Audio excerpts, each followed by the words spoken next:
To rise to the top of the business world, one must be cunning, opportunistic, and ruthless. And with a personal fortune of more than £3 billion, retail magnate Mike Ashley certainly sits at the top of the economic food chain. In 2014, Ashley saw the chance to profit and gain power out of chaos, uncertainty, and pain, and grabbed it with both hands. Just 2 years after their liquidation in 2012, Rangers Football Club were once again in dire financial straits and staring another administration in the face. Mike Ashley already had his foot in the door at Ibrox. In 2012, Ashley's Sports Direct, through MASH Holdings, had purchased a 5.2% stake in Rangers. That wasn't the only business done then though. Crucially, Ashley acquired the naming rights for Ibrox for just a single £1 from the CEO at the time, Charles Green. Additionally, a joint venture to run Rangers' merchandising division, known as Rangers Retail Limited, was set up.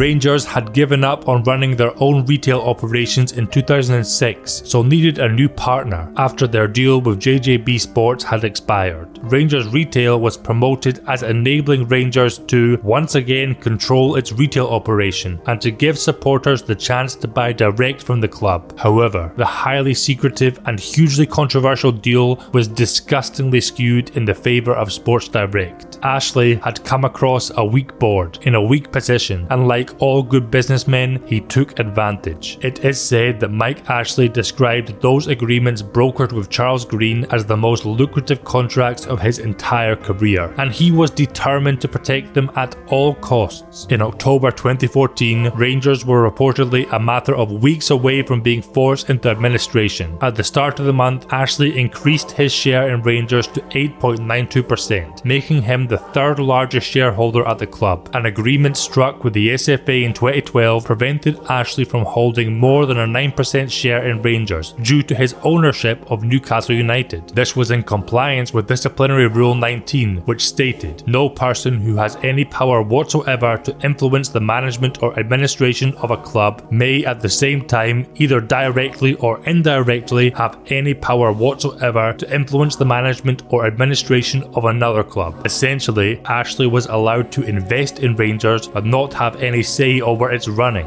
But, like a shark, Ashley could smell the drops of blood in the water from miles away and moved to circumvent these rules and seize power at the fallen giants by proxy. On the 26th of October, an emergency £2 million loan from Mike Ashley was accepted by the club. This was money that was required just to keep the lights on. Ashley's allies within the club, Sandy Easdale and David Somers, had allowed Ashley to take effective control. As part of the loan, Ashley received the Albion car park and Edmiston House facility near Ibrox as securities. He was also granted the right to install 2 new members to the board to replace CEO Graham Wallace and Finance Director Philip Nash, who he had demanded the removal of as they had opposed his offer of financial support. A last-minute loan offer of £3 million from Sale Sharks owner Brian Kennedy was rejected, as was a £16 million investment package put together by former Rangers directors Dave King and Paul Murray and wealthy supporter George Leatham. Officially, this proposal, which had the backing of the fans and Graham Wallace, was rejected as King had failed to provide proof of funds and reveal the identity of all the investors. King would deny this though, and later leaked emails from Somers to a Sports Direct lawyer seemed to suggest that the majority of board members were said to vote in favour of Dave King's consortium's investment package, and that David Somers feared for his position if it was allowed to go through. Why were Somers and Easdale so loyal to Ashley? Whether it was business ties, personal interests, or sheer stubbornness is unclear, but they would consistently act in ways that kept him in power. Personally,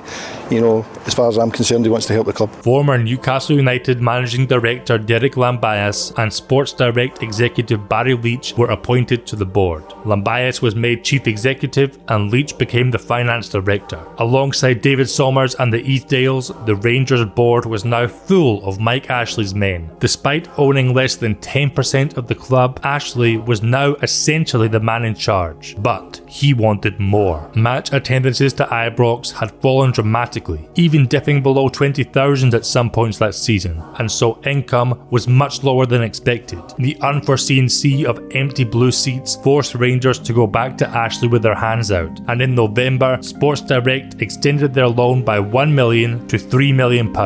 In a publicity stunt designed to curry favour with furious fans, Ashley relinquished his contentiously gained control over naming rights for Ibrox. However, it was later suggested that he received 25% of Ibrox's advertising revenues in return. Despite Ashley's cash injection, Rangers' financial woes were far from over. They were losing £1 million a month, and it was estimated that the club required a further £8 million worth of investment just to see out the financial year. It was desperate times, and they even had to resort to selling star player Lewis McLeod to Brentford for a cut price deal of £850,000 just to keep up with running costs. A resolution to raise money by issuing a further 54 million shares was rejected at a stormy AGM in December, where Somers and Easdale were heckled by irate fans who branded them rats, scum and stooges. Ashley then attempted to raise his holding in Rangers to 29.9%, but was blocked from doing so by the SFA, so once again he was forced to increase his influence by other means. However, different forces came together to fight against Ashley. First, a group of well-off Rangers fans, known as the Three Bears, bought 13.3 million shares from Isle of Man hedge fund Laxey Partners for £2.7 million. This 16% stake now meant the consortium, composed of George Latham, George Taylor and Douglas Park, were the third largest shareholders of Rangers. On January 1st, Dave King purchased a 15% stake in the club. South Africa-based multimillionaire Dave King was a former director of Rangers and had sunk £20 million of his own personal fortune into the club during Sir David Murray's days. A lifelong fan of the Bears, King had grown increasingly frustrated and dismayed at how Rangers were being run, and so the campaign to oust Ashley was now picking up serious pace. After a takeover approach by Phoenix Suns owner Robert Sarver, who offered £20 million for a controlling stake of the club, as well as a £6.5 million loan to help cash flow, was rejected, ostensibly because it was below the board's valuation of the club, Dave King called for an EGM as he looked to depose the current board. Not a man known for backing down from a scrap, Ashley repeated his tried and tested play and offered the cash-strapped Rangers another loan, in return, of course, for more of the family silver. This time, the loan would be a total of £10 million, to be drawn in two tranches of £5 million as needed. As security for the facility, a further 26% of Rangers retail was transferred to Sports Direct, taking its holding to 75% for the duration of the loan, as well as all registered trademarks, including the famous crests. Additionally, the Murray Park training ground was used to secure the loan. That Ibrox also wasn't put at risk was solely down to the fans. When Ashley filed documents informing land registry bosses of his intention to take Ibrox as a security, the supporters rose up together in opposition. Protests, petitions, legal action, fan share buying schemes. Mike Ashley felt the full force of fan power and had to drop Ibrox from his plans. In accepting Ashley's offer, Rangers had once again rejected a proposal which, to the casual observer, would appear to have been the less risky and more sensible option. The Three Bears were willing to match Ashley's cash injection, but they were asking for nothing in return as a security. On the surface, this offer made far more sense, but sense was in short supply at Ibrox. The board seemed determined to tie Rangers' fate to Ashley, no matter how much it cost the club. Ashley's offer was the optimum combination of quantum and duration of funding, allowing the club time to arrange permanent capital which can be used to strengthen the playing squad, said a board statement. Make of that what you will. Then, on transfer deadline day, an unofficial consequence of the new Ashley loan agreement arrived. 5 reserve team players were sent up from Newcastle on loan. Caretaker manager Kenny McDowell came out and said that he was duty bound to play the Toon 5, as they were known, as long as they were fit. Toward the end of the season, it was revealed that Rangers would have to pay £500,000 to Ashley if they won promotion to the Premier League. Only Haris Vukic would end up being a good signing for the club, scoring 8 goals in 15 league games. Of the other 4, only 2, Shane Ferguson and Remy Street, actually got to pull on a Rangers jersey, but they managed a measly 3 appearances between them. The Toon 5 saga again highlighted the power that Ashley had to force Rangers to do things that only benefited him rather than the club, as well as the questionable decision making that was going on behind the scenes. Protest and shows of defiance outside and on the stands of Ibrox were familiar familiar sight throughout February 2015. Placards branding the Ashley regime as parasites, scum and rats were held aloft as chants of "sack the board" rang out. All the while in the background, Dave King was attempting to garner the support he needed to seize control at the EGM in March. And he managed to do so, securing the votes required to take control of Rangers. King, Paul Murray and John Gilligan were voted to the board at the EGM with 85% of the votes from shareholders. David Somers resigned and was branded inept and embarrassing by the Rangers Supporters Trust. New director Douglas Park ordered an investigation into why Rangers had spent more than £70 million over the last 4 years, and Easdale, Lambias and Leach were all suspended pending the outcome of the investigation, with the latter pair eventually having their contracts terminated. And so, in spectacular fashion, all Ashley sympathisers had been obliterated from positions of power at Rangers. Dave King and the Three Bears loaned the club enough money that allowed Rangers to turn down the second £5 million instalment of Ashley's loan. Mark Warburton was appointed manager, with former player David Weir his assistant. Season ticket sales were up dramatically from the previous campaign. It seemed like finally there were reasons to be cheerful at Ibrox again. However, all the dark clouds have not yet cleared, and this was far from the end of the Ashley-sized headaches at Ibrox. In fact, in many ways, the Mike Ashley nightmare was just beginning. Never one to take losing a battle lightly, Ashley began to swing his weight around in an attempt to punish Rangers. He called for an EGM to vote on a resolution to pay him his £5 million loan back within 10 days, as holding the meeting would cost £500,000, roughly the cost of a first team player's wages for half the season. The Rangers Supporters Trust branded the move from Ashley an act of petulance, and the fact that he failed to even turn up to the meeting he had forced would lend credence to that idea. In the end, the shareholders voted not to repay Ashley's loan immediately, as well as agreeing to try to renegotiate the retail contracts with Sports Direct. The loan would eventually be repaid in full in November 2015, nearly a year after it had been received.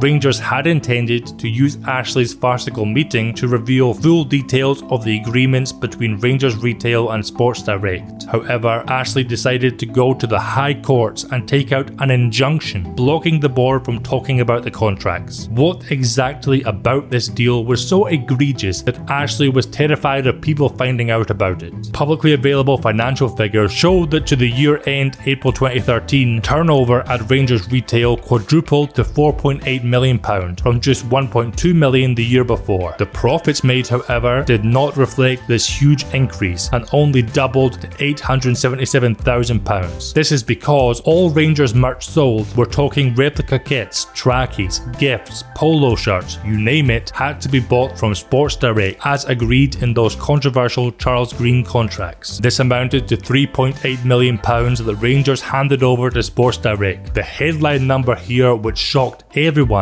is that for every pound spent on officially licensed Rangers products, only a paltry, measly, pitiful 7 pence made its way to the club itself. The rest was guzzled up by Mike Ashley's Sports Direct.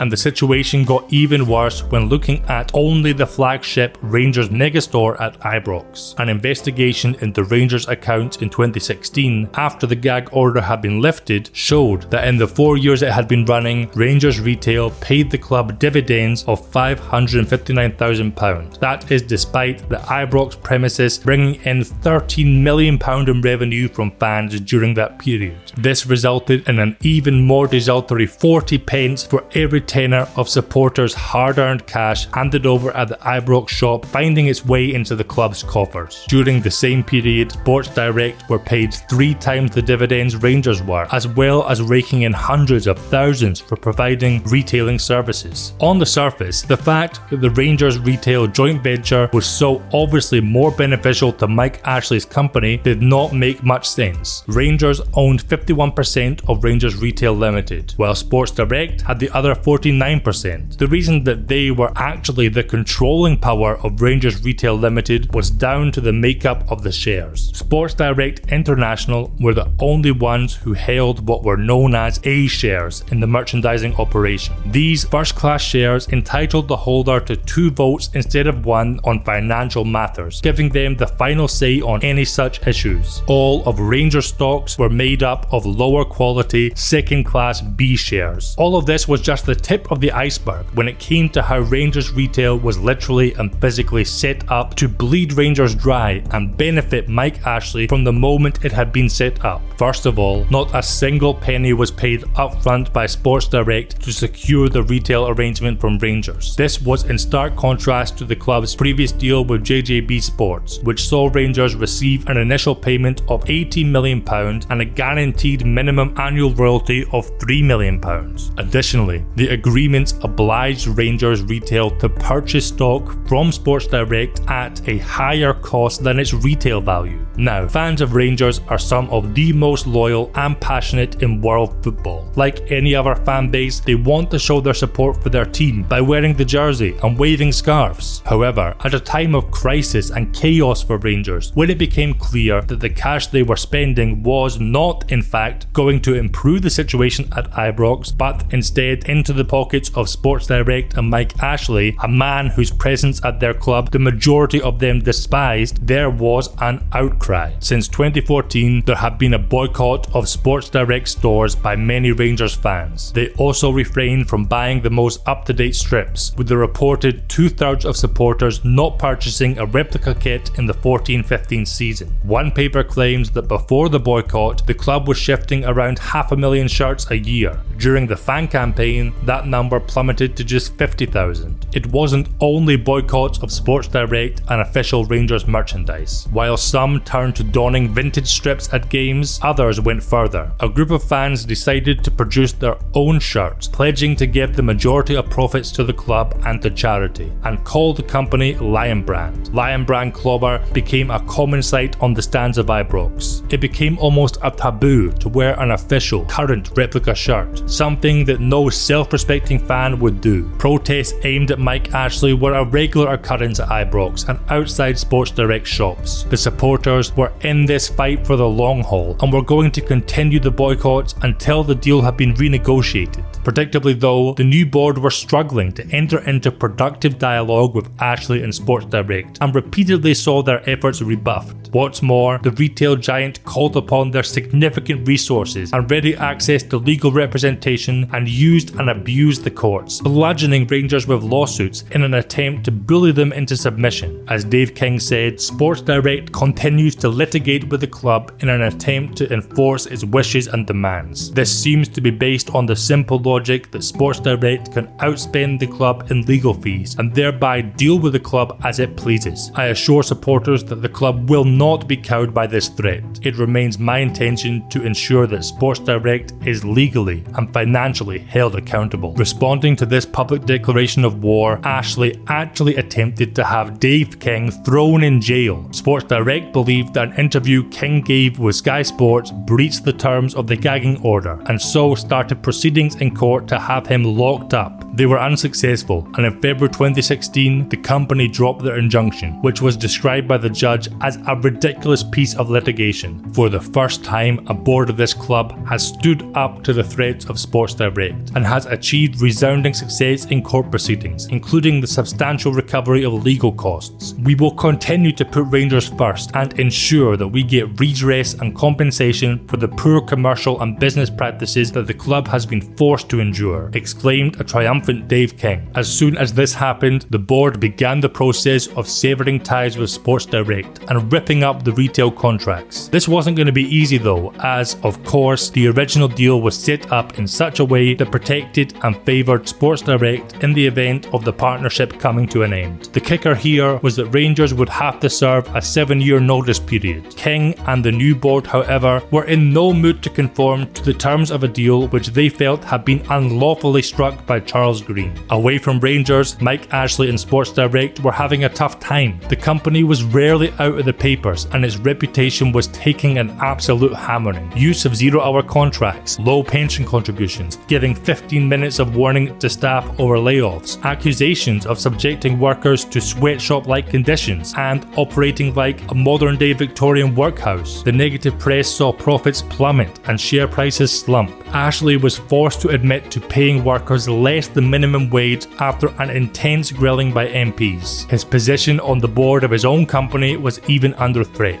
Rangers, hoping that Ashley's attention was elsewhere, seized their chance and tried to wrestle back control of their merchandising operation. In May 2016, they served notice to terminate the intellectual property and rights agreement with Rangers Retail Limited with immediate effect. At the same time, they launched legal proceedings against Sports Direct, Mike Ashley, Charles Green and other former board members on the basis that the commercial deal struck in 2012 were offered to Sports Direct well below market value and that they should be declared void. They would also sue Sports Direct for £1 million in a separate lawsuit related to breach of intellectual property. Rangers were taking the fight to Sports Direct, and when Mike Ashley and David Forsey stepped down from the board of Rangers Retail, it looked like they were on the ropes. Mike Ashley went on the board to try and impose himself on Rangers. He failed miserably and he has cut and run. I guess he has bigger problems in life right now than worrying about the retail relationship with Rangers, said Dave King. However, things weren't all going the club's way. Due to the ongoing litigation surrounding the intellectual property, Rangers believed that new items featuring the badge or team name, like the new 16-17 season jersey, would be unavailable for purchase until it was cleared up. Puma, however, disagreed and released a batch of kits for sale in Sports Direct, further complicating the legal process. Then, in November 2016, having got more of a handle on his other issues, Mike Ashley could focus his attention on Rangers again and return to the battleground with aplomb. He took legal action to regain control of the intellectual property and sued Rangers for £1 million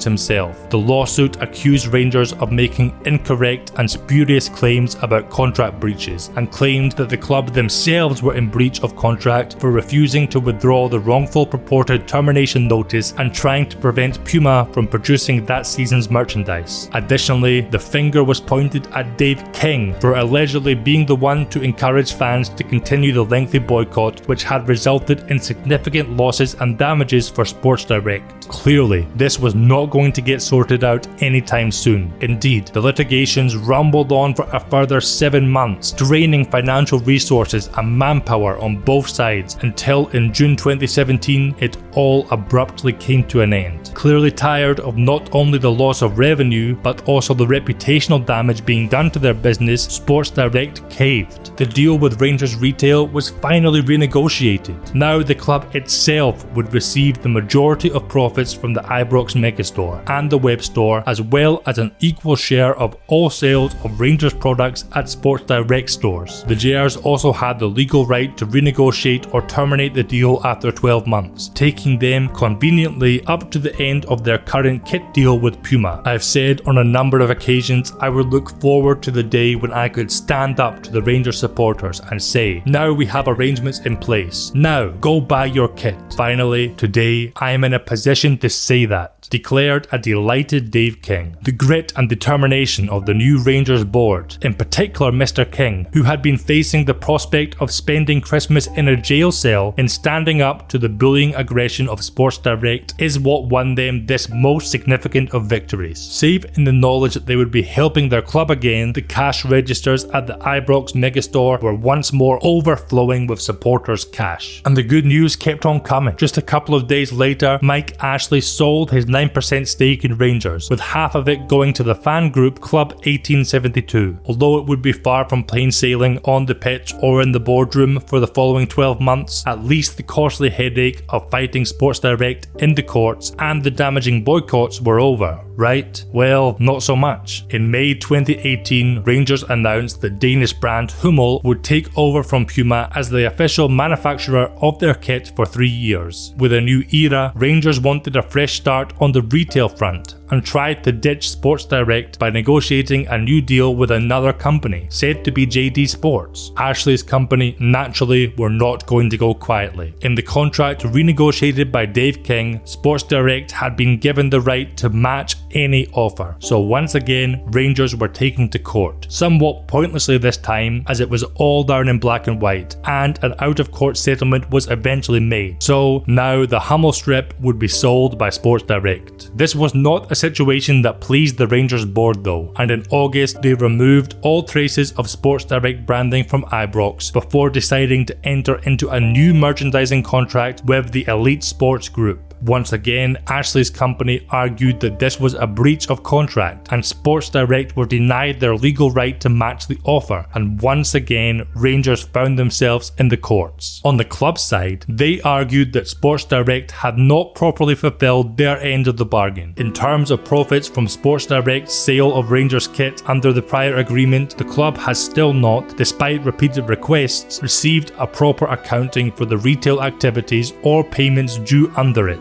It is solely because of Sports Direct's refusal or inability to act as expected of a normal commercial partner that Rangers now has no choice but to litigate to secure payments that are due and are long outstanding, explained Dave King. This lawsuit was the background noise for the whole of the 18-19 season, and it wasn't until July 2019 that it was partly settled, with the courts ruling in favour of Mike Ashley. I am satisfied that Sports Direct was not only entitled to match the rights offered to Hummel and Elite, but would have done so. Had the rights been offered to Sports Direct, then they would have found themselves in the shoes of Elite and would have been in a position to make the sales and profits that Elite has made, said the judge Lionel Percy QC. Rangers were now on the hook for millions in damages, and Sports Direct were still suing them for other undisclosed breaches. The litigation with Sports Direct specifically would actually not be cleared up until 2022, when the dispute would finally be settled. However, how much Rangers had to hand over was not revealed.